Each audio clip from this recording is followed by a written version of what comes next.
E se eu falar para vocês que em vez do desespero e do desgaste emocional, existe uma outra maneira mais serena e sábia de alcançar o sucesso? É difícil de acreditar, né? Mas o filme 7 Anos no Tibete nos ensina exatamente isso.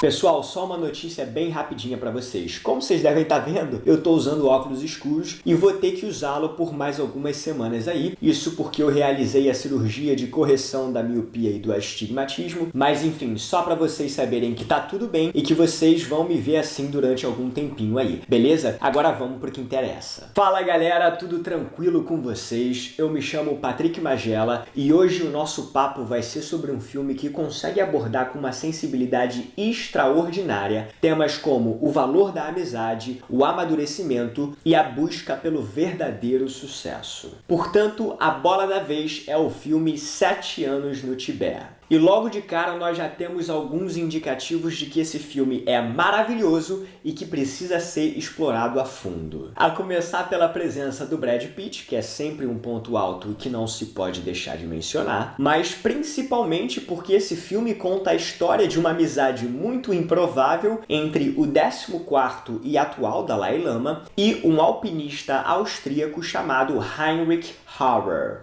Ou seja, pessoal, esse filme nos oferece a oportunidade imperdível de acompanhar a transformação interior de um ser humano que se vê obrigado a enfrentar os seus próprios demônios e a substituir toda a sua vaidade e orgulho por virtudes. Tá bom, Patrick, eu acho que eu já entendi onde você quer chegar, mas faz o seguinte, facilita a nossa vida, cara. Diz logo o que você tá querendo aqui. Pessoal, hoje nós vamos extrair 3 lições de vida do filme 7 Anos no Tibete, que são capazes de nos fazer enxergar a busca pelos nossos objetivos de forma mais leve e serena, proporcionando também a oportunidade de nós sermos mais virtuosos e gratos pela vida que nós levamos. Então assim, galera, o meu conselho para vocês é se preparem, porque nesse vídeo a gente vai fazer escalada, passear pelo Himalaia e também explorar o Tibete. E enquanto a gente cria disposição e coragem para fazer tudo isso, não se esqueçam de já deixar aquele like agora no início. Ah, e claro, caso você ainda não seja inscrito aqui do canal, clica no botãozinho aí embaixo e vamos que vamos. Seguinte, pessoal, por mais ansioso que a gente esteja para ir direto para as lições do filme, é preciso lembrar que elas só fazem sentido se a gente conseguir compreender o panorama geral da história e o contexto em que ela se encaixa. Portanto, o que vocês acham da gente relembrar brevemente a narrativa para depois, então, partir para o que interessa? Ah, um aviso importante. Caso você ainda não tenha assistido a esse filme, pode ficar tranquilo porque ele está disponível na Netflix e eu sugiro que você o assista o quanto antes. Enfim, bora para a narrativa.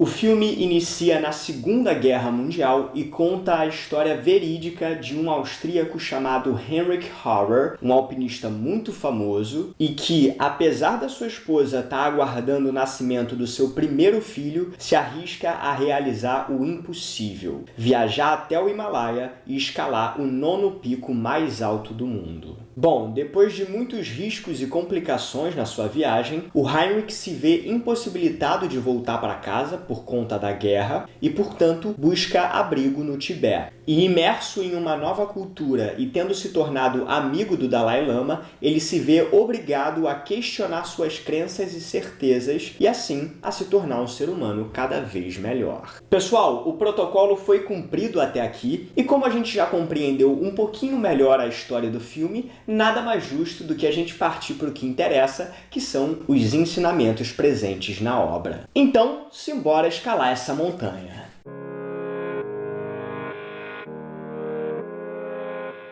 Lição número 1. Busque o sucesso de forma serena e sem ser dominado por ele. Pessoal, o Heinrich possuía todos os motivos do mundo para permanecer na Áustria e cancelar a sua viagem para o Himalaia. A começar pelo seguinte: a sua esposa estava grávida, ele estava prestes a passar pela experiência extraordinária de ser pai e de acompanhar esse processo do desabrochar de uma vida junto à sua família e às pessoas que ele amava. E como se tudo isso não fosse suficiente e não pesasse na decisão, ele ainda corria sérios riscos nessa aventura. Porque é preciso lembrar que ninguém havia chegado ao topo daquela montanha. E mais do que isso, muitas pessoas morreram durante a escalada. Então o fato é, o Heinrich estava disposto a apostar muito alto e a pagar caro pelas consequências das suas ações. Mas galera, o questionamento interessante dentro desse contexto é o seguinte: por quê? Por que ele queria chegar ao pico da 9ª montanha mais alta do mundo, mesmo ciente da tragédia que ele poderia causar às pessoas que o amavam? Porque absolutamente nada era mais importante para ele do que o seu próprio sucesso e do que ser considerado o primeiro a realizar tal façanha. Ou seja, galera, havia no Heinrich uma busca tão desenfreada pelo resultado que ele se tornou cego para todas as outras circunstâncias da vida que não beneficiassem diretamente a sua imagem como herói. Mas como a natureza costuma vencer a batalha contra nós, seres humanos, depois de avalanches e tempestades, o Heinrich e o grupo de alpinistas que estava com ele se viram obrigados a abortar a missão rumo ao topo da montanha. Só que a partir daí, as coisas começaram a complicar bastante para esses aventureiros. E enfim, depois de terem sido presos e terem fugido, o Heinrich e mais um integrante do grupo chamado Peter decidiram se esconder no Tibete até que a Segunda Guerra chegasse ao fim e, portanto, eles pudessem voltar para casa tranquilamente. E lá, eles acabaram conhecendo uma alfaiate chamada Pema, por quem os dois se apaixonaram. Então o Heinrich, extremamente competitivo, cheio de si e achando que tudo tem que acontecer do jeito que ele quer, começou a falar sobre alpinismo para Pema e a fazer várias acrobacias, achando que isso a deixaria encantada por ele. Só que ela virou para ele e falou: "Olha, tudo isso é muito diferente, Heinrich, mas escalar montanha é uma idiotice, é um prazer bobo." E aí, não satisfeito e querendo se sobrepor ao Peter nessa disputa amorosa, o Heinrich mostrou para ela uma coleção de todas as suas conquistas como alpinista. Então tinha manchete de jornal estampada com a cara dele, e inclusive a notícia de que ele ganhou uma medalha de ouro nas Olimpíadas, que ele esnobou falando: "Ah, isso aí nem é importante, sabia? Isso aí foi moleza." E aí, galera, a Pema, com uma sabedoria incrível, destruiu toda a pompa do Heinrich, dizendo o seguinte: "Então, essa é outra grande diferença entre a nossa civilização e a sua, porque vocês admiram um homem que abre o seu caminho ao topo à força em qualquer situação, enquanto a gente admira o homem que abandona o seu ego." Porque assim, o tibetano comum jamais pensaria em buscar o sucesso de modo agressivo. E pessoal, eu preciso confessar para vocês que essa frase me abriu os olhos para uma nova forma de enxergar o caminho até o sucesso. Porque depois de um momento de reflexão, eu reparei que a gente costuma acreditar, mesmo que inconscientemente, que o sucesso é algo estável. Ou seja, a gente vai chegar lá, os nossos problemas vão deixar de existir e a gente vai usufruir para sempre daquela conquista. Mas ao pensar assim, a gente acaba esquecendo de uma coisa muito importante, que é o seguinte: o sucesso é apenas um desejo como qualquer outro. E como é que os desejos funcionam? Eles criam uma necessidade tão grande na gente que nos faz acreditar que existe uma peça faltando na nossa vida e que com ela todos os nossos problemas são resolvidos. E galera, a nossa própria experiência é capaz de provar que isso é uma ilusão. Querem ver só? Olhem para as suas vidas e para todos os desejos que vocês tiveram e que conseguiram alcançar. Tenham sido eles grandes ou pequenos, não importa. E reparem que no início vocês experimentaram uma sensação maravilhosa, do tipo: "Cara, que maneiro, eu consegui chegar onde eu queria", sabe? Mas respondam com sinceridade, vocês ainda sentem isso hoje? Claro que não! E por que isso? Porque outros objetivos se colocaram no lugar desse. Essa é a natureza do desejo, é assim que ele funciona. Portanto, por que a gente cisma em acreditar que alcançar a nossa meta vai nos colocar em um lugar melhor do que onde a gente está agora? Por exemplo, voltando à vida do Heinrich, ele certamente acreditou uma vez que o sucesso dele seria alcançado quando ele ganhasse a medalha de ouro nas Olimpíadas.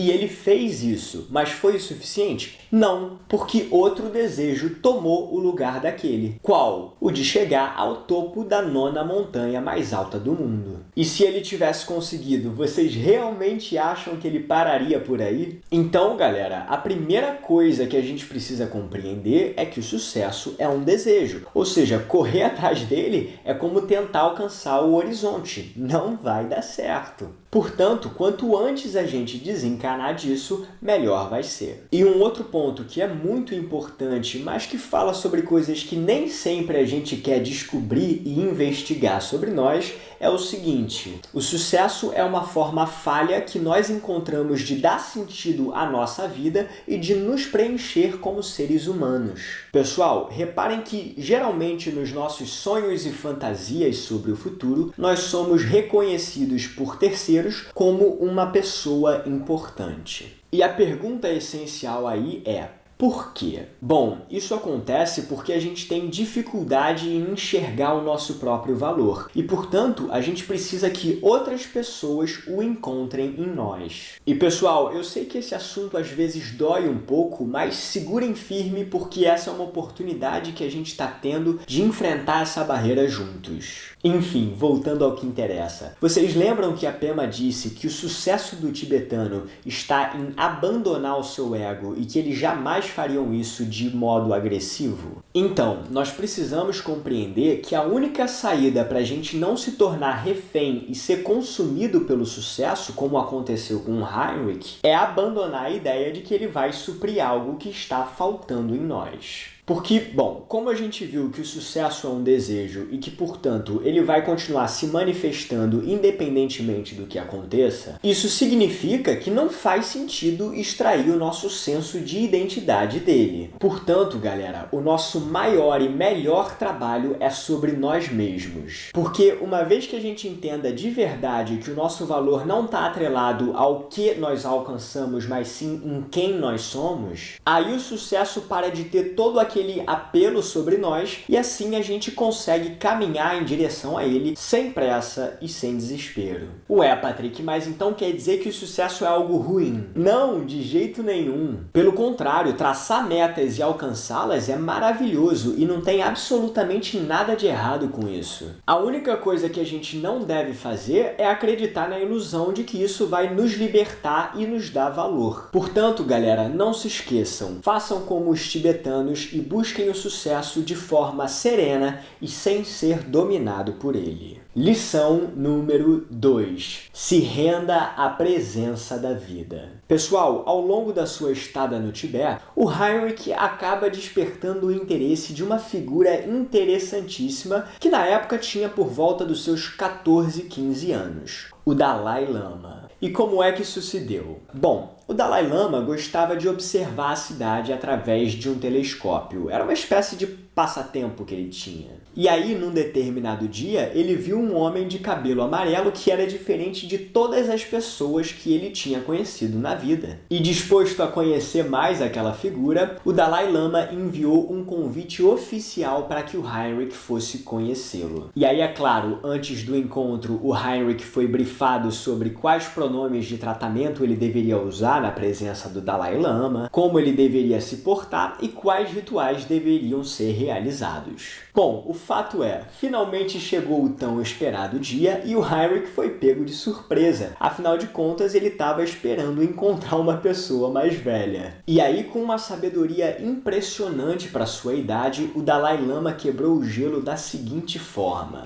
eu adoro assistir filmes, sabe, Heinrich? E eu queria saber se você pode me ajudar a construir um cinema aqui pra mim. E pode ficar tranquilo, porque você vai ser muito bem pago, mas na verdade, a melhor parte é que a gente vai poder se ver todos os dias e você vai poder me ensinar sobre o mundo de onde você vem. Por exemplo, onde é que fica Paris e a França?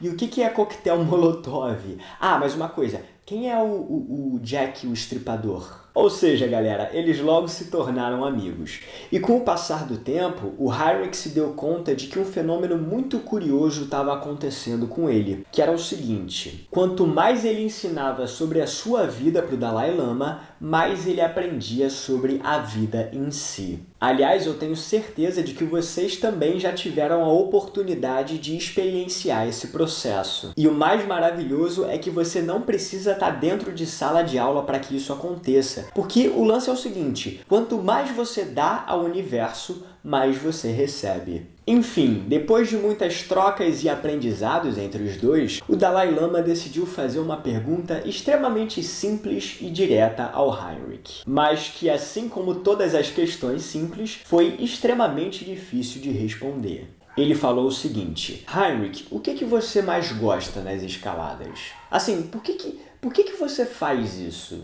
E aí o Heinrich foi pego de surpresa, porque essa pergunta conseguiu transpor a sua barreira de invencibilidade e ele ficou sem alternativa a não ser se voltar para dentro e ouvir o que o seu coração tinha a dizer a esse respeito. E depois de um momento de reflexão, ele respondeu o seguinte: a simplicidade absoluta. É isso que eu amo. Porque quando você está escalando, a mente fica vazia, sabe? Livre de quaisquer preocupações. Você tem concentração. E de repente, a luz fica mais nítida, os sons ficam mais ricos e você se surpreende com a profunda e poderosa presença da vida. E eu só senti isso em uma outra ocasião, que foi na sua presença. E galera, essa frase do Heinrich é muito profunda e interessante, né? Porque, na verdade, ele descreveu o estado meditativo e que, apesar de acontecer esporadicamente para ele, para o Dalai Lama e para outros tibetanos, era algo comum. E isso nos traz uma grande questão. Por que é aparentemente tão difícil entrar nesse estado meditativo? Ou seja, o que nos impede de experienciar a presença da vida a qual o Heinrich tão lindamente se referiu? A nossa mente presa no passado e no futuro. Porque o que acontece, galera? A gente costuma enxergar o passado de duas formas. Ou com saudosismo, ao reclamar que as coisas já não são mais tão boas quanto costumavam ser, ou com o peso da culpa porque a gente não consegue se perdoar por algo que aconteceu lá atrás. Já o futuro, por exemplo, a gente enxerga como uma possibilidade de salvação. Ou seja, como a gente viu anteriormente, nós perdemos horas e horas